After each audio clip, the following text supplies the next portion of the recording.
بسم الله الرحمن الرحیم. عزتمندو تاسو دا ویډیو ګورئ د دې نه پس بیا ستاسو سره یو څو خبرې کوم.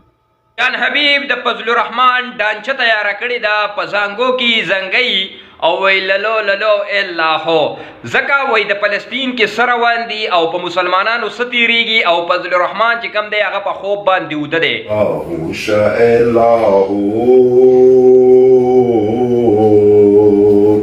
فضل الرحمن الله شاء الله. عزتمند تاسو دا ویډیو کتله په دې کې دغه سلمان وفا وی چې دغه جان حبیب د مولانا فضل الرحمن صاحب ډانچه تیاره کړې ده او د هغې حقیقت یې باندې کړی دی. نو بهرحال سلمان وفا تا ته میما او دغه نشهیز ته میما چې کوم نشهیز د مولانا فضل الرحمن صاحب خلاف دی چې دا خو دنیا ته ښکاره ده چې نن سبا مولانا فضل الرحمن صاحب د فلسطین په حق کې څومره آواز اوچت کو، د دغې غزا په حق کې څومره آواز اوچت کو، د هغوی دپاره په کروړونو چانده چې کوم دی صرف زمونږ خلکو وکړه. دغه رنګې مولانا فضل الرحمن صاحب د غزا د مشر سره په قطر کې ملاقات وکړو. دغه رنګې زمونږ په جلسو کې نن سبا د دغې فلسطین او د دغې غزا چې کوم سفیر دی هغه په خپله شریک شو، په خپله هغه چې کوم دی نارهبازي وکړه، هغې ته پکې موږ دعوت ورکو. د دې ټولو خبرو باوجود باندې تاسو وایئ چې مولانا فضل الرحمن صاحب وده دی. والله ډېر د افسوس خبره ده چې مولانا فضل الرحمن صاحب نن سبا څنګه آواز اوچت کو د فلسطین او د غزا د خلکو دپاره.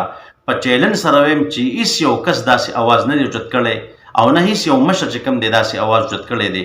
نو بیا څنګه مولانا فضل الرحمن صاحب وده دی؟ لکه مولانا فضل الرحمن صاحب نور څه وکړي، خو دغه نشهیز چې کوم دی او دغه د ایرامنډۍ سره خوا د پاتې کېدونکی کس دغې کار خو دا دی چې په علماو باندې رد وکړي او په علماو تنقید وکړي. ځکه د ایرامنډۍ سره نږدې پاتې کېږي د ده نور څه خوښي، دا د علماو په کار باندې د علماو په کردار باندې څه کوي، دا نور څه خوښوي او علما دغه بکواس او دغه نور څیزونه نه خوښوي. نو ځکه چې کوم دی دا په علماو باندې رد کوي. په کروړونو او په اربونو چانده چې وشوه دا ستا نه پټه ده. مولانا فضل الرحمن صاحب نور څه وکړي؟